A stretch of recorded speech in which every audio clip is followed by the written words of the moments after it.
Nakararanas ngayon ng pagbaha sa Dagupan, Pangasinan, hindi lang pag-ulan at high tide ang tinuturong sanhi nito. Nariyan din ang mga baradong ilog at kanal. Makibalita tayo live kay Joyce Segui ng GMA Dagupan. Joyce.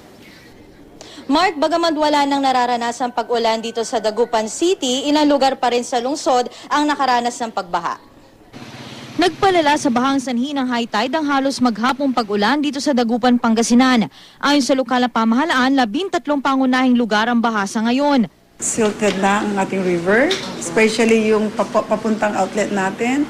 Itong Pantal River nga, actually hindi pa nasasounding ang Kalma, it's only the Pantal. So nakita namin na kaagad yung problem dito sa may Pantal. Nagpalala rin sa pagbaha ang mga baradong kanal.